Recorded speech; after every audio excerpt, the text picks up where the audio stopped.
by some unrelated bombshell. It has happened with past presidents, and it has happened with almost every international trip President Trump has been on. And Argentina is no different.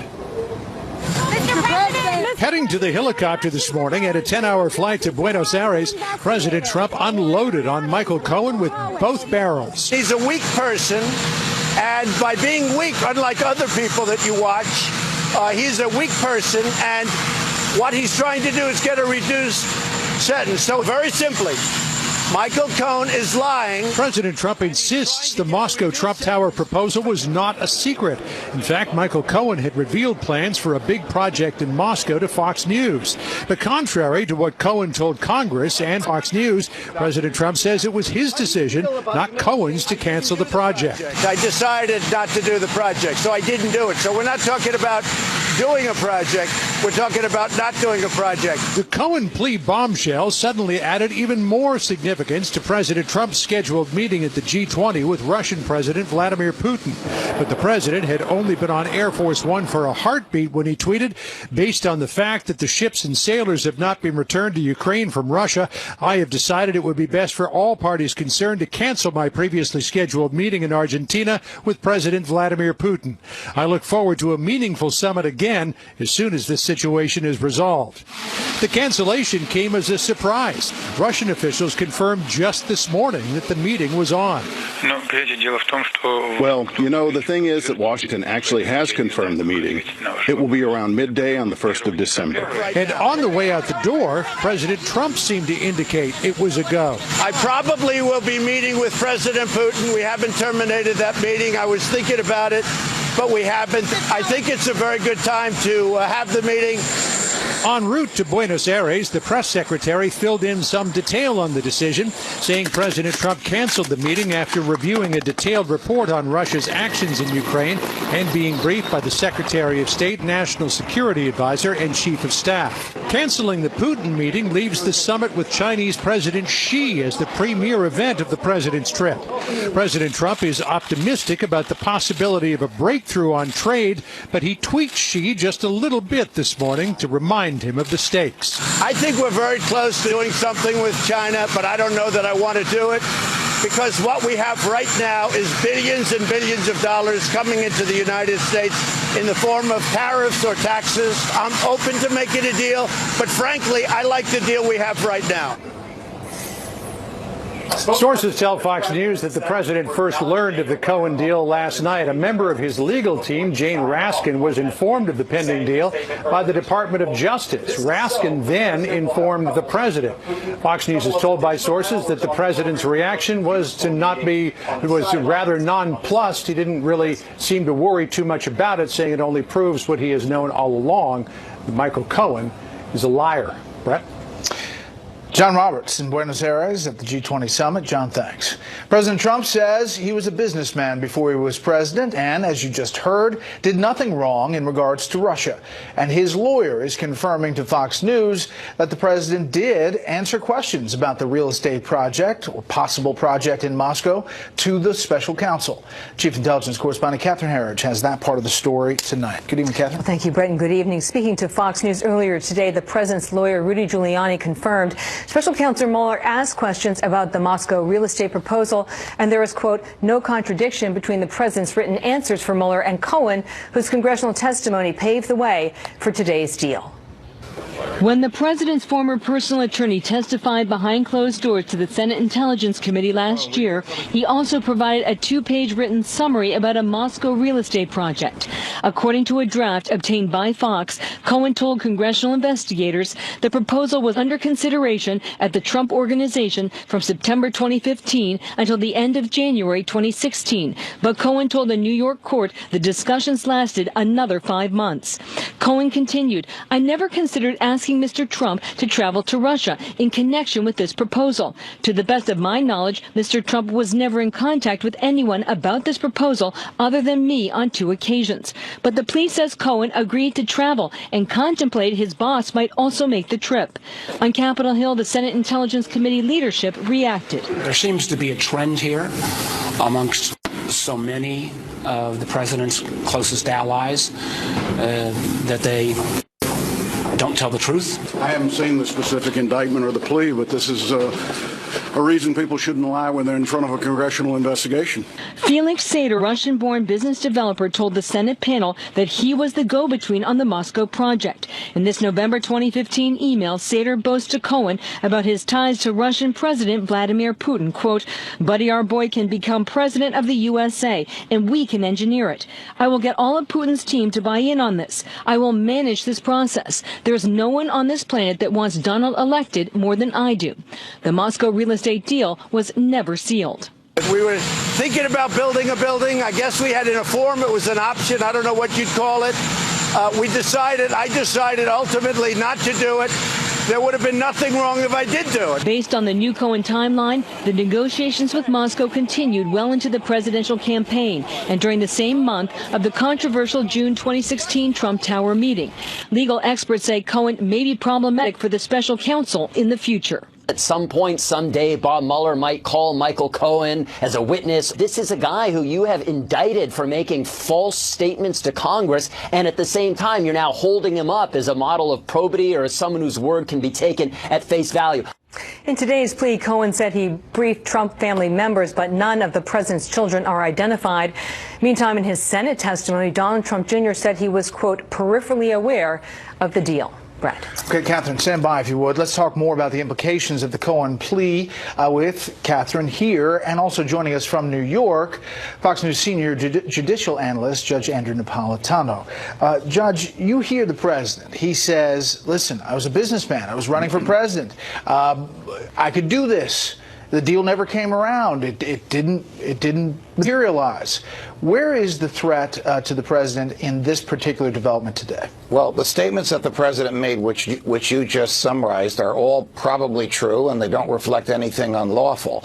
But the danger for him is whatever Michael Cohen told Bob Mueller's investigators in the 70 hours that they debriefed him sometime in the past 3 or 4 months. The last time Michael Cohen pleaded guilty, the prosecuting entity was the federal prosecutors here in New York in the same courthouse. Today, when he pleaded guilty, it was Bob Mueller's team, which came up from Washington, D.C. So we don't know what Michael Cohen gave Bob Mueller in return for reducing his exposure from many years in jail down to 6 months. That's the danger to the president. And we may never know it. It depends how Bob Mueller wants to use it. Michael Cohen is not somebody that Bob Mueller is going to put on the witness stand any more than he's going to put Paul Manafort on the stand. But he can take the information they gave him, and if he can corroborate it through a credible source, use it thereafter. Right, and that's important because, Catherine, to Judge's point, I mean, you are losing credibility when you charge somebody criminally with lying. Correct. He has done that numerous times now, so these people are not exactly the best witnesses if you're bringing a case forward, but we don't know what else Mueller has to corroborate some of this stuff. We don't, and the criticism of the special counsel is that these are all process crimes. These are lying to federal investigators. They are lying to Congress. I'm not in any way minimizing that, but it doesn't go to the core issue of the allegation of coordination between the Trump campaign and Russian officials. Something that really caught my attention today is that people should be prosecuted for lying to Congress, but other individuals at the heart of the Russia case, such as Christopher Steele, who was the author of the Trump dossier. He is the subject of a criminal referral from the Senate Judiciary Committee. Also, Glenn Simpson of Fusion GPS. His firm was played by the DNC and the Clinton campaign to put the dossier together, and he has a problematic testimony to Congress. So publicly, we haven't seen any action on those cases. Maybe privately it's happened, but Cohen is really the first person we see pay a penalty. You know, Judge, it does seem like this is coming to a head. It also seems perhaps that Mueller or his team have concerns about Matt Whitaker, the acting attorney general, and that maybe some of these court filings are really about getting the story as they see it out, just in case the report doesn't make it through that block of Matt Whitaker at the Justice Department. Well, yeah, well, you're right about that. I mean, in examining the special counsel rules, it's interesting. The special counsel doesn't need Acting Attorney General Whitaker's approval to do anything. He merely must inform Acting Attorney General Whitaker, Matt Whitaker, of whatever he's going to do, which we gather from the reporting of our colleague John Roberts happened last night at about the same time that the that the White House learned about this. But you're correct. A lot of things have happened since the midterm elections, and this has been a critical week. I don't think that we've seen the end of this. I described what happened in court this morning as, it's a trite phrase, but I think it's accurate here, the tip of the iceberg. Bob Mueller knows what the rest of that iceberg is. Michael Cohen knows what the rest of that iceberg is. Mueller will decide when, how, and under what circumstances, if at all, to let the rest of us know. Yeah, it does seem like everything went a little bit more fast forward, Catherine, after the president filed the answers to those questions, which you said included one about this real estate deal. That's right. I think that was one of the big revelations today, as the special counsel Mueller, among those questions, did ask about this proposal to build a tower in Moscow by the Trump organization. Up until now, that was certainly not known to us through our reporting. And what Rudy Giuliani, the president's attorney, said to us today is that they don't see any contradiction between the president's written answers and what was stated in the Cohen plea. So they still feel very comfortable. But the timing, when you line up the data points, certainly has that feel of almost cascading or domino effect. You know, Judge, we've seen all kinds of reporting here. There's new reporting right now. BuzzFeed has a story saying that President Trump's company planned to give a $50 million penthouse at Trump Tower, Moscow, to Vladimir Putin as the company negotiated this luxury real estate development during the 2016 campaign, according to 4 people. We don't have that independently confirmed. We've seen other stories fall apart. So we'll be careful about this. But is the argument that a negotiation, even if he's doing a business deal, that as that's happening with a hostile foreign power, as he's running for president and eventually becomes president, that it is potentially something that could be held over the head of the president by Russia? You know, I think the president's statement today, right, you ran a clip of it earlier when John Roberts was on, in which he said, what's the big deal? This is a deal we didn't do. I think he's on very solid ground there. The problem for the president will come if, for example, Michael Cohen says the president told me to lie, and I lied before the Senate Intelligence Committee because he and I decided to concoct a scheme to trick people. That's where the president will be impaled. But not doing a deal, no matter how luxurious it was or lurid it was, not doing it can't hurt him. All right, Catherine, Judge, thank you very much. Investigators raided the German headquarters of Deutsche Bank today in Frankfurt, Germany. The bank's offices were reported in connection with the Panama Papers money laundering investigation. Deutsche Bank is where Donald Trump did and does a lot of his business. Worth noting, just last year, Robert Mueller subpoenaed the bank as part of his investigation into the campaign. The FBI also raided the Chicago offices of President Trump's former taxman, city alderman, a decade doing property tax work for then businessman Donald Trump. According to the Chicago Sun-Times, Burke's office stopped working for now President Trump this summer, citing irreconcilable differences. Now to news overseas. As Trump is making his way to Argentina for the G20 summit at this hour, but has already called off a planned meeting with Vladimir Putin over Russia's seizure of Ukrainian vessels. This as Ukraine's president calls on NATO for help. Correspondent Trey Yingst has our report. Ukraine's President Petro Poroshenko is calling for backup. Today he asked NATO to deploy warships in the Sea of Azov and accused Russia of wanting to take over all of Ukraine. While Ukraine is not a member of the North Atlantic Treaty Organization, as a partner country, Ukraine can ask NATO for assistance if under attack. The country is now under martial law, and troops are preparing for a ground invasion from Russia, as new details emerge about the firefight Sunday that ended with the capture of 24 Ukrainian sailors by Russian forces.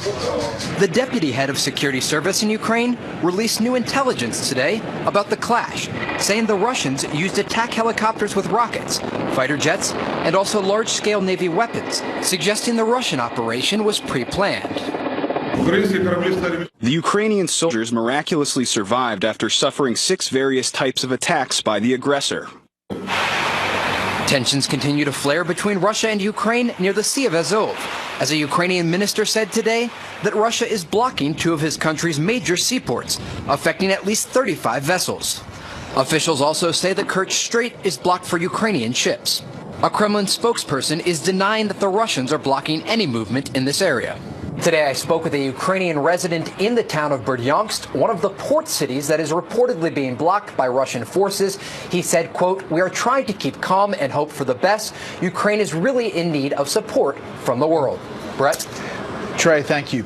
The winning streak is over after 3 days of gains. The market finished the day in the red. The Dow down 28 points. The S&P 500 lost about 6. The Nasdaq lost 18.5. Up next, how plans to protect the special counsel have led to a stalemate up on Capitol Hill. That's coming up.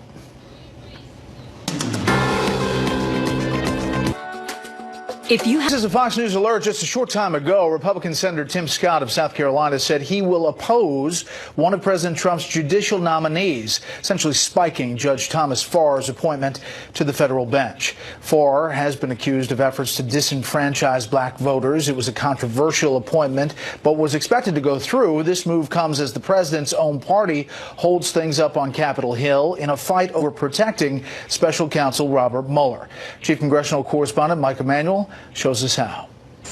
President Trump faces strong headwinds from his own party on two fronts in the United States Senate. Retiring Senator Jeff Flake has slammed the brakes on the president's judicial nominees, pushing for a vote on a measure to protect special counsel Robert Mueller. There are a lot of judges that we could have moved today that are supported on a bipartisan basis.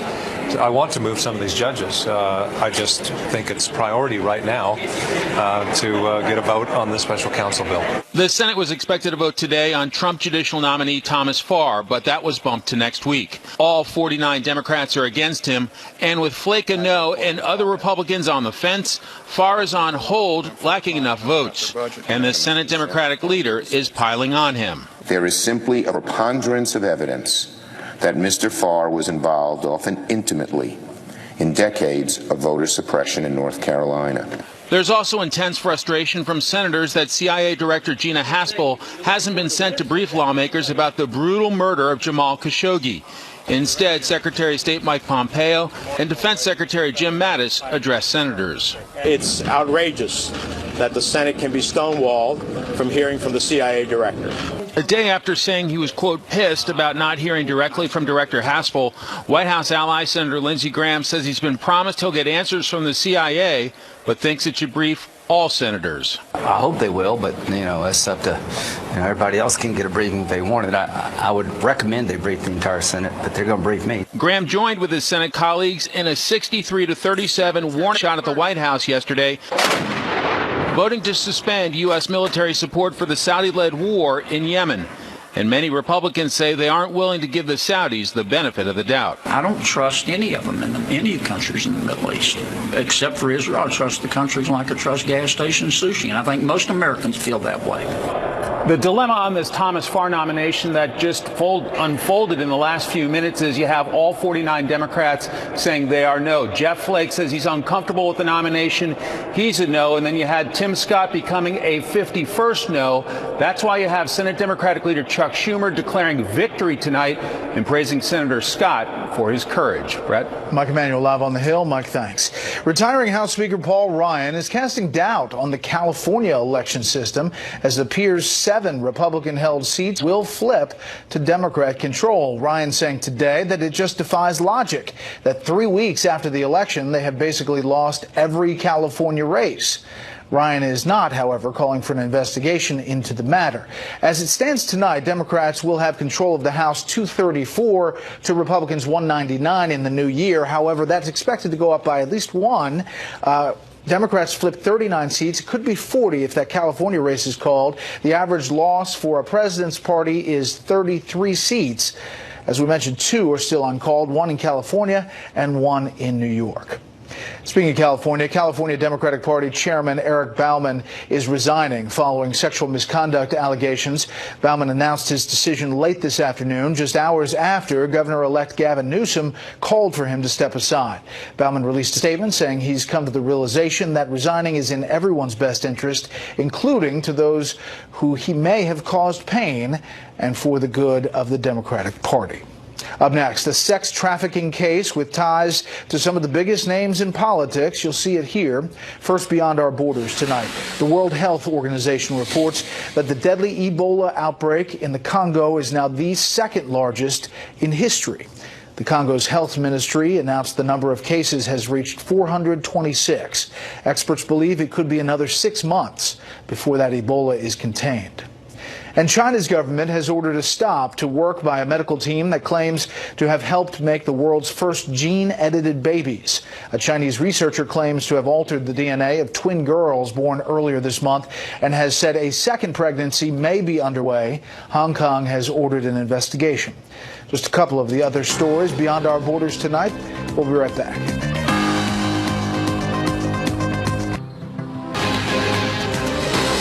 I actually did a story a few years ago where I went down to a town in Florida and they had a similar thing where everything was lit up and there'd just be massive amounts of people coming from all over. How surprising that it was in Florida. How was the weather? It was beautiful. Yeah, it was. It was very, I got a nice tan when I was down there. I was always interested why you went, whenever you did these packages, it was always in a nice beach. Well, we knocked out some quizzes during spring break around the same time.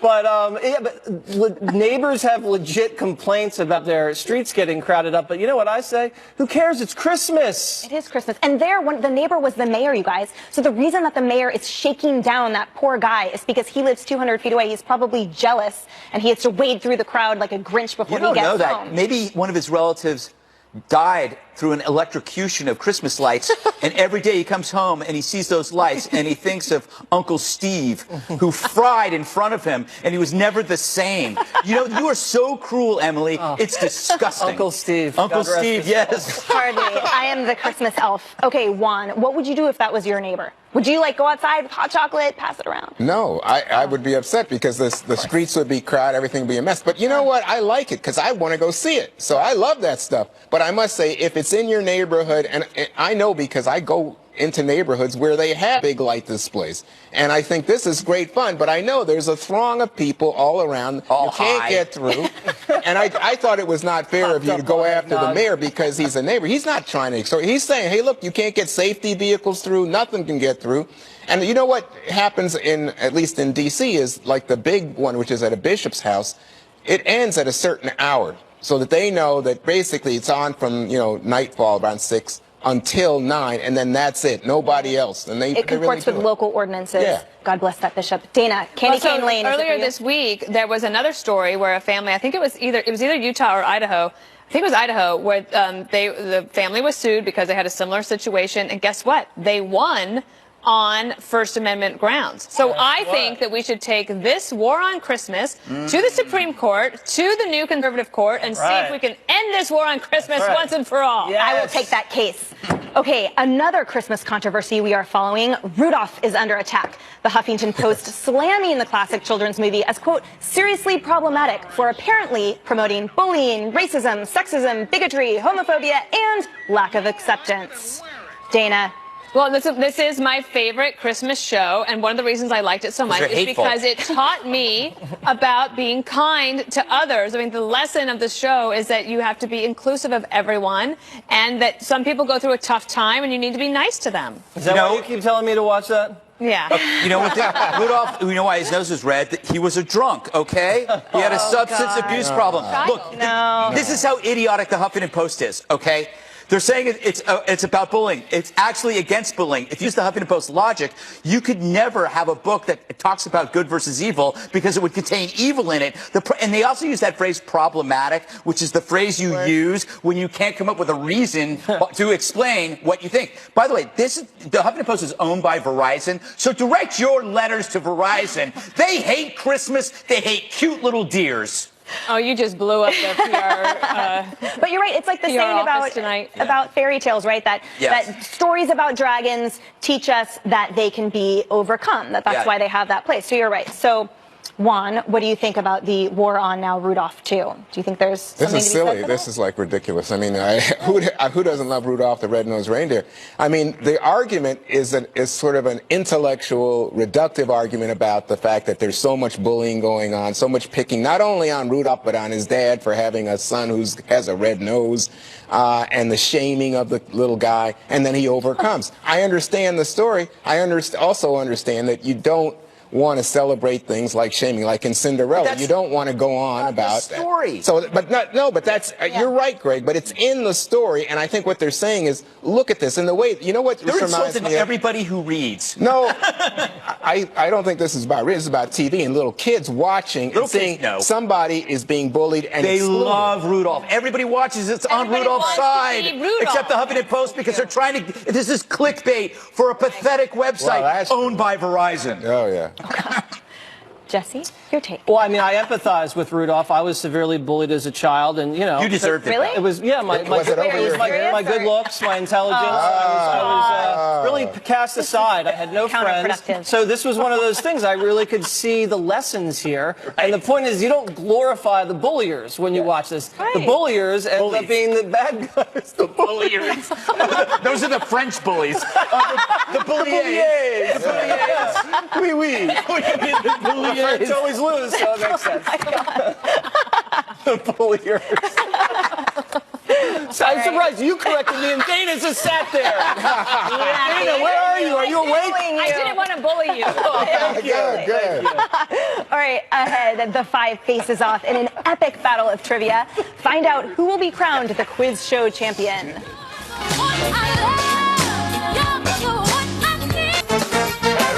All right, as you know, I love trivia. After all, I've been on Jeopardy, winning going into the commercial break, then I lost. Okay, I lost big time. Well, now, our good friend Tom Shalhoub is here and ready to test our knowledge on fun facts like he does on his new show. On Fox Nation, it's called The Quiz Show. You can catch it weekdays at 7 p.m. Tom?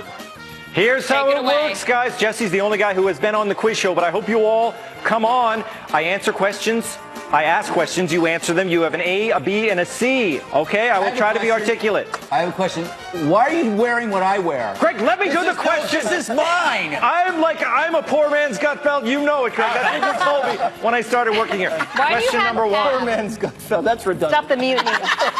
Question number one. In 1970, Richard Nixon signed a bill that prevented the television industry from doing what? A, showing full frontal nudity. B, advertising cigarettes. Or C, promoting the gaming industry. B. And Emily's too young. Emily says C. The answer is B. Yes! I am in front. Guys, don't gloat. They get tougher. Number two. What was the first toy to ever be advertised on television? Was it A, the Slinky, B, Mr. Potato Head, or C, lawn darts? I love lawn darts. Okay, get your answers up. Oh, all different answers here. Greg, you're upside down. You know that? The answer is B, Mr. Potato Head. This is the advantage of having age on your side, Tom. Well, that's right. And I want you to know, the first Mr. Potato Head, his name was Make-A-Face. Really? Make-A-Face. I thought it was Shalhoub. It wasn't Shalhoub. To a poor man's face. It was actually the first Mr. Potato Head. You needed to supply your own potato. Yes, you did. Yeah. Oh, exactly. I think so. All right. Emily, you got that one right. Greg, you trying to hurry me up? Yes. All right, move it along. Here we go. Question number 3.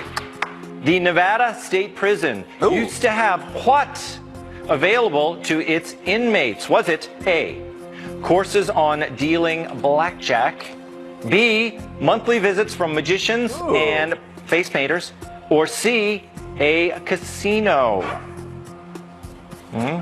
Greg's still upside down. B's, a lot of B's, a lot of C's, and the answer is C. Yes! Casino. That's my jam. Keep everybody very calm.